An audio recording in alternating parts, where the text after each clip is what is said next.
Amigos invisibles, el 12 de octubre de 1492 es una fecha central en la historia de toda la humanidad. En cierto sentido, y sin exageración, podría decirse que es una fecha que parte en dos la historia de la humanidad. No es lo mismo la humanidad que existía antes, ni se concebía a sí misma del mismo modo, ni tenía una visión de su destino igual a la que tuvo a partir de esa fecha extraordinaria.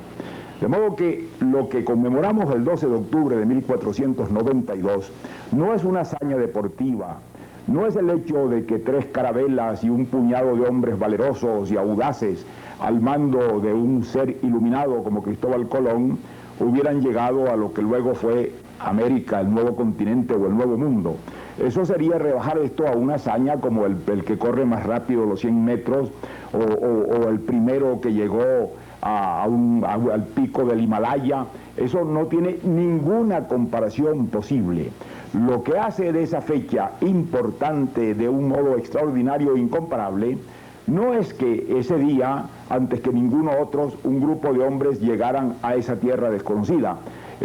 Eso no es lo que celebramos. Lo que celebramos es el momento en que se parte la historia del mundo en dos pedazos, en que la historia del mundo cambia, en que el mundo cambia, en que la visión que el hombre tiene de sí mismo en toda la redondez de la tierra comienza a ser distinta. Esto es lo que significa el descubrimiento de América y esta es realmente su importancia. Pero lamentablemente, con esta especie de simplificación continua de la historia, estamos viendo, y en gran parte por influencia de los anglosajones, el descubrimiento de América como una hazaña deportiva. ¿Quién fue el primer hombre que cruzó a nado el Canal de la Mancha? Bueno, eso puede tener algún interés de curiosidad, pero el primer hombre que cruzó a nado el Canal de la Mancha no modificó en nada ni la historia de Francia, ni la de Inglaterra, ni la del mundo, aparte de demostrar que era un nadador excelente y un hombre muy arriesgado. Igualmente podríamos pensar lo mismo. ¿Quién fue el primer hombre que subió al Mont Blanc? El primero que subió al Mont Blanc o al Everest hizo una gran hazaña deportiva, pero ¿qué consecuencias tuvo eso? ¿En qué forma eso constituye un hecho fundamental en la historia de la humanidad? Hay ninguna. De modo que reducir el descubrimiento de América a una especie de hazaña deportiva, el primero que llegó fue Cristóbal Colón, es sencillamente perder toda perspectiva histórica. Sin embargo, como decía, sobre todo por influencia anglosajona, ha habido mucho la tendencia a considerarlo como una hazaña deportiva y desde luego entonces a buscarle antecedentes. Porque si yo dijera mañana, el primer hombre que subió al Mont Blanc en los Alpes fue tal persona, un suizo de tal siglo, puede que dentro de unos años apareciera un investigador que encontrara al azar un papel, un testimonio, por el cual sucede que 100 años antes o 200 años antes hubo uno que había llegado allí. Y eso sería interesante pues para los récords deportivos modificarlo. Pero ¿en qué modificó? Ni la llegada de ese que no sabíamos, ni la llegada del que sí sabíamos, modificó en nada la visión del hombre sobre sí mismo, la concepción y la mentalidad humana con respecto al destino del mundo y a la situación del planeta en que estaba, en absolutamente nada. De modo que esta idea deportiva ha engendrado, desde luego, con cierta mezquindad, una especie de búsqueda de antecedentes. No habría quien llegó primero.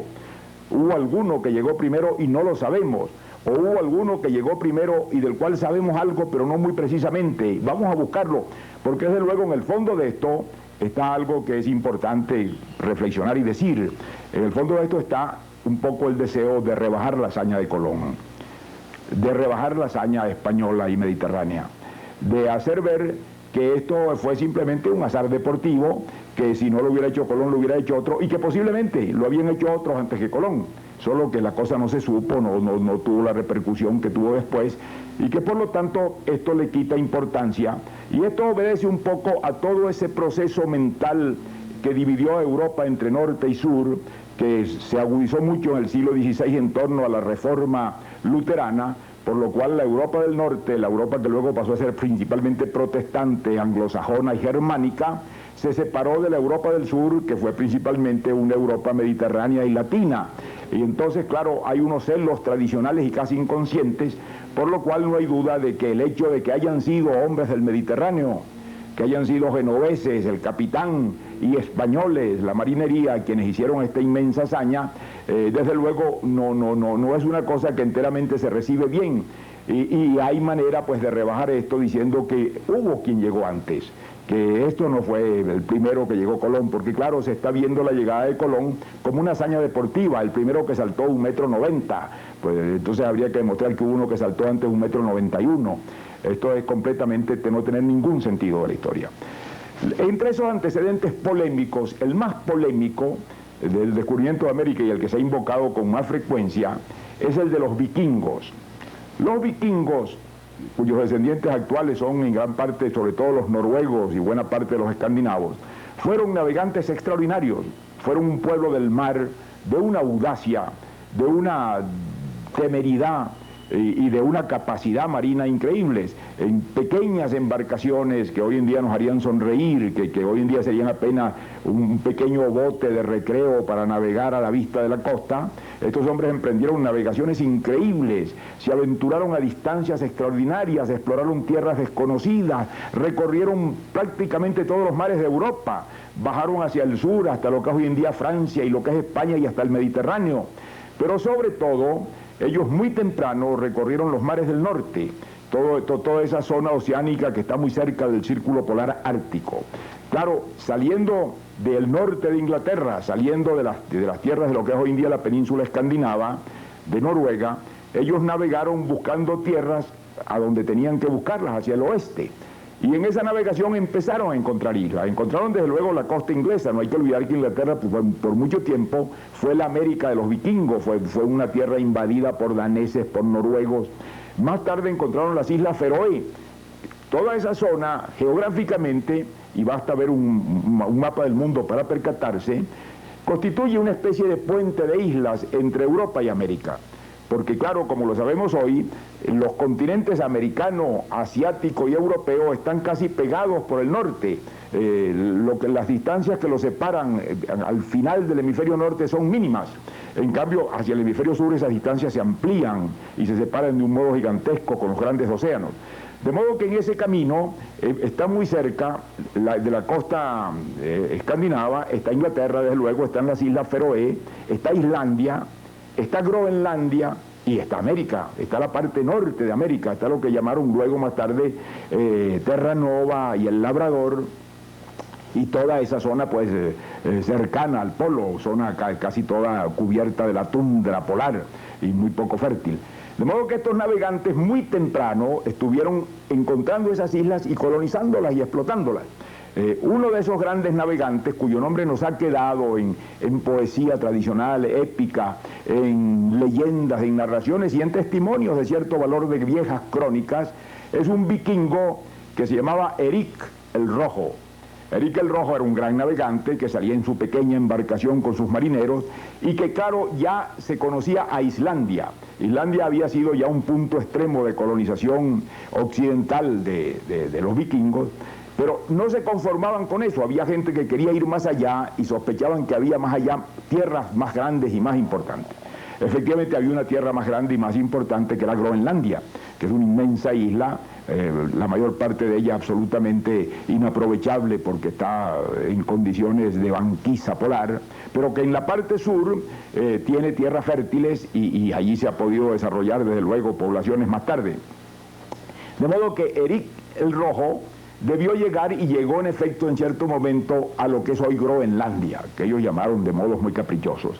Claro, no levantaban cartas, ellos no tenían cartografía, ellos navegaban por las estrellas, en embarcaciones muy frágiles, esas expediciones muchas veces se perdían, en todo caso tardaban años, los resultados no se conocían sino el pequeño círculo de colonos, de gente de donde había partido la pequeña expedición, no había detrás ni un gobierno, ni una universidad, ni una cultura, ni una conciencia de lo que podía significar aquello o no significar, de modo que eran expediciones casi aisladas y además entre islas.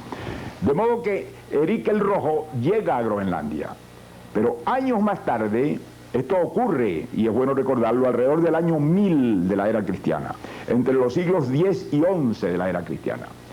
Es decir, esto ocurre exactamente 500 años antes de Colón. Cuando el hijo de Erik el Rojo, que se llama Leif Erikson, un joven vikingo, buen hijo de su padre, gran navegante, hombre de aventura y de riesgo, resuelve ir más allá. Y entonces él regresa a Groenlandia, establece una estación en Groenlandia, y aquí entra la parte importante. En cierta forma era inevitable que la gente que habían ido dando los saltos sucesivos, el salto de la costa europea a Islandia, el salto de Islandia a Groenlandia, vieran después, en alguna forma, el otro pequeño salto que les quedaba por dar, el de la costa de Groenlandia a la costa de América, a la costa de lo que es hoy Terranova y el Labrador. De modo que esto estaba en la lógica de esa tentativa, de esa tendencia sucesiva por generaciones.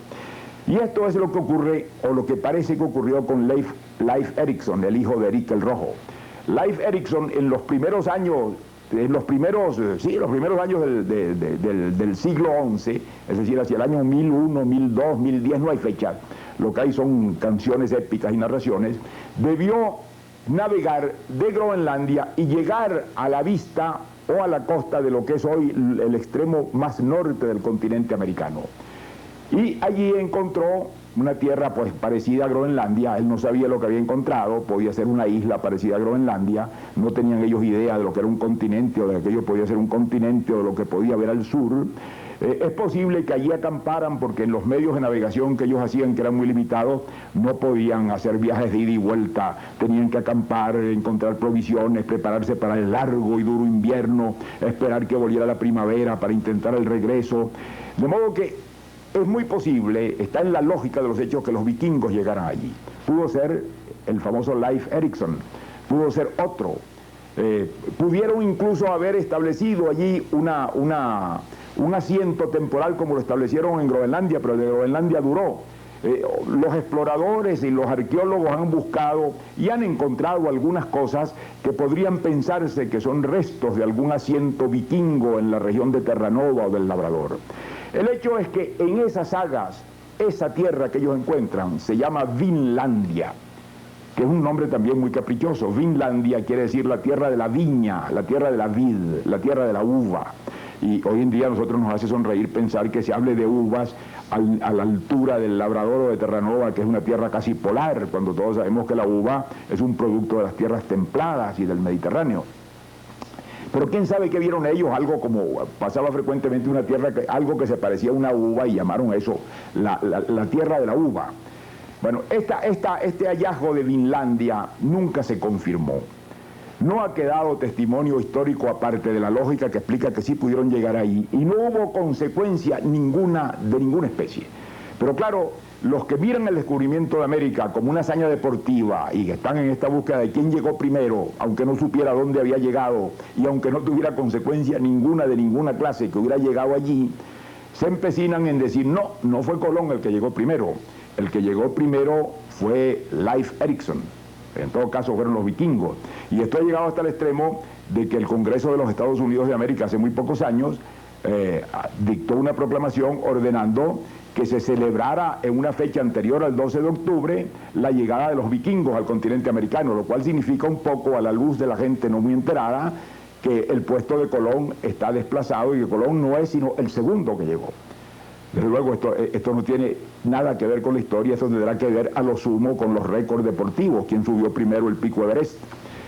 Ahora, esto llegó a extremos, que no voy a entrar en detalles en esto, de que una de las universidades más serias del mundo, la Universidad de Yale, hace cosas en los Estados Unidos de 10 años o 12 años, le llevaron y le ofrecieron un manuscrito muy antiguo del siglo XV, en cuyo manuscrito, que son esos manuscritos de los monjes de la Edad Media en que narraban viajes, aventuras, milagros, se habla del viaje que hizo un famoso monje a través de Asia.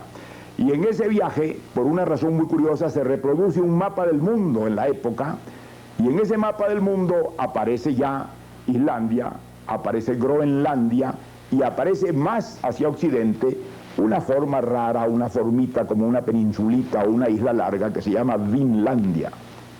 Este mapa lo hicieron examinar por grandes eruditos, por grandes arqueólogos y sabios, vieron que efectivamente el mapa era auténtico de la época, y esto daba que en un mapa que anterior en 40 años al descubrimiento de América por Colón, había dibujado un dibujante el perfil de la costa americana por la tradición vikinga, de modo que era casi una prueba testimonial de que por lo menos en Europa había gente que sabía que allí había una tierra, lo cual es poco saber, desde luego.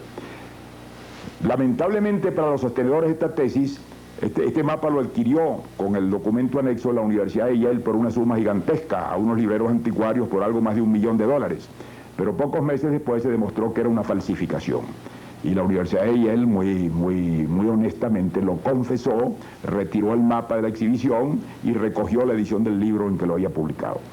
Pero esto no toca el fondo mismo de la cosa. El fondo sigue pues que hubo alguien que llegó antes, y que ese que llegó antes era el vikingo Leif Erikson o cualquier otro. Esto llegó incluso a una leyenda todavía más absurda. Se ha mantenido una leyenda que recogen canciones épicas de los pueblos nórdicos, de que mucho más antes que Leif Erikson y que su padre, en el siglo, es decir, 400 o 500 años, es decir, a tanta distancia antes de Leif Erikson como Leif Erikson está antes de Colón, es decir, 1000 años antes de Colón, un monje irlandés que se llama en español San Brendan o San Brandán. Estos monjes tenían pequeños monasterios de piedra avanzadas para propagar la fe católica en estas tierras, que eran tierras pues pobladas de infieles, de salvajes, para hacer la reducción al cristianismo. Tierras eran actividades misionales como las que hoy se pueden hacer en la selva amazónica. Y claro, navegaban porque ellos tenían que ir de sus asientos, de sus pequeños conventos, a visitar estos salvajes lo más lejos que podían para predicarles el evangelio, para convertirlos, para reducirlos a la fe cristiana. Y en la leyenda dice que San Brendan, hay que ver qué clase de embarcaciones podía haber en esa fecha tan remota, que San Brendan fue cogido por una tormenta, siempre hay una tormenta que juega un papel en esto, y topó con América. Llegó a América. Claro, él no sabía, nadie sabía que existía América, él no se llamaba América, no se tenía la menor idea, pero llegó a parte de esa tierra que hoy llamamos América. De esto no hay el menor testimonio, no hay la menor prueba y no hay tampoco, para decirlo en verdad, la menor probabilidad práctica de que esto hubiera ocurrido nunca. Pero la leyenda se nutre de allí, y San Brendan en las canciones épicas y en las sagas tradicionales de los pueblos nórdicos sigue siendo esa especie de héroe cultural que es el primero que llega a América. Claro, en esta búsqueda de antecedentes hay uno que se nos olvida, y este sí es serio, importante. Es posible que el primer hombre que llegó a América, no el primer europeo, sino el primer homínido, el primer hombre que llegó a América, fuera un mongol. Hoy sabemos, y lo sabemos de un modo pues cierto por los arqueólogos y por los antropólogos, y por los etnógrafos, que la población de América, que el hombre no nació en América, no, el hombre americano no brotó en América, el hombre llegó a América migratoriamente, y el hombre llegó a América por lo que entonces era, hoy es el estrecho, y entonces era el istmo de Bering, que era una lengua de tierra helada que unía el extremo más oriental de Asia con el extremo más occidental de América. De modo que por esa lengua de tierra debieron pasar hace 20.000 o 30.000 años, o quizás más, algunas tribus mongolas de la extremidad más oriental del noreste, de la más oriental del noreste asiático. Y allí penetraron en América y de allí fueron descendiendo. Esos son los antecesores, los ancestros de nuestros indios. Son los remotos abuelos de donde salieron las civilizaciones incas, aztecas, mayas. De modo que esta llegada al continente tuvo sin duda mucho más importancia que la de San Brendan y desde luego que la de los vikingos, que no dejó nada. De modo que todo esto es jugar un poco con las fechas. El hecho cierto y fundamental es que el descubrimiento de América, el hecho de que la humanidad se diera cuenta de que no estaba completa, el hecho de que la humanidad tuviera la primera visión global de lo que era el planeta, el hecho de que la humanidad cambiara su visión de sí misma y de su destino y comprendiera que había comenzado una nueva posibilidad del mundo que con consecuencias gigantescas, eso ocurre a partir del 12 de octubre de 1492 y no antes y no después. ¿Qué ocurre ese día? Ese día Cristóbal Colón, que tampoco venía buscando América, porque también con esto jugamos de palabras, los europeos no vinieron a saber que existía un continente americano, sino posiblemente, lo más lógico de pensar es que no ocurrió antes de 12, 15 o 20 años después del descubrimiento.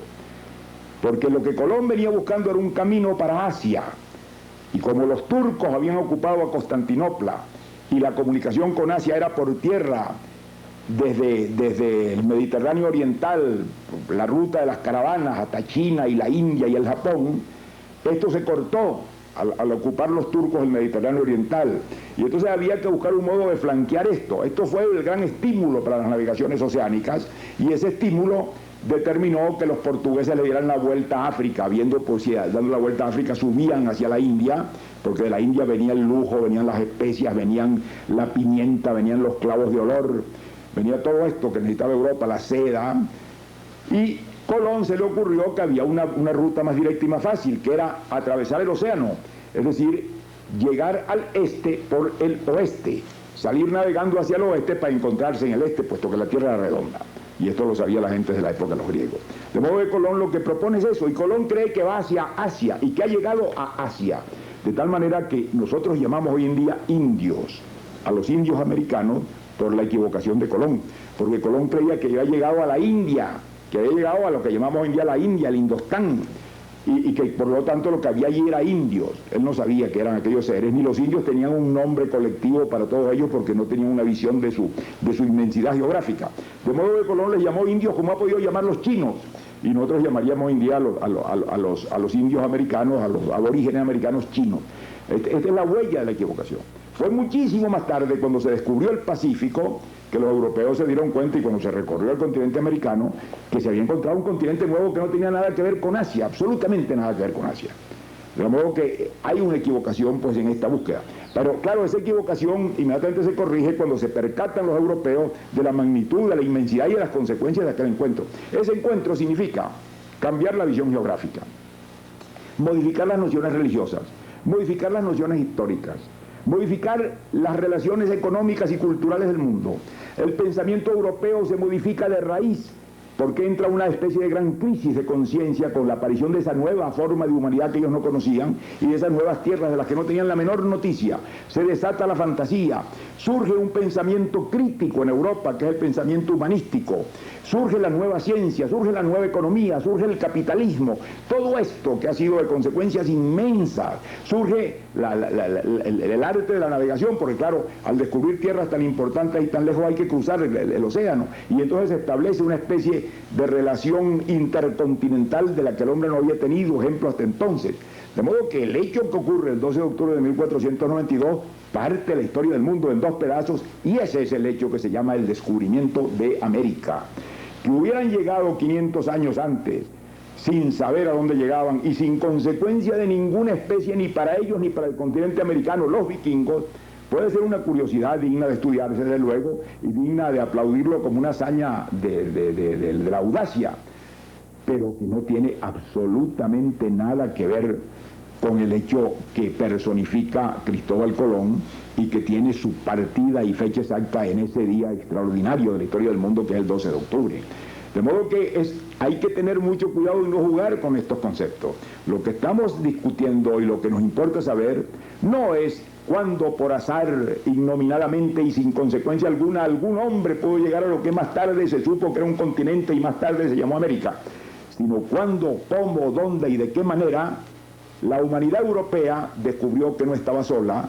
La humanidad europea descubrió que además de Asia y África había un inmenso continente, y la historia del mundo cambió en perspectiva, en conciencia y en rumbos de un modo definitivo. De modo que se puede decir que el mundo es otro desde el 12 de octubre de 1492 de lo que era antes, cosa que no puede decirse de la ignorada fecha en que pudo llegar Leif Erikson, o de la fabulosa fecha en que pudo naufragar en la costa San Brendan por milagro, o de la entrada de aquel primer grupo de mongoles que tampoco venían a descubrir nada, sino a poblar tierras, y que fueron las raíces de las inmensas civilizaciones indígenas americanas, que sí tienen una consecuencia inmensa en todo nuestro pasado y en todo nuestro presente. Muchas gracias y buenas noches.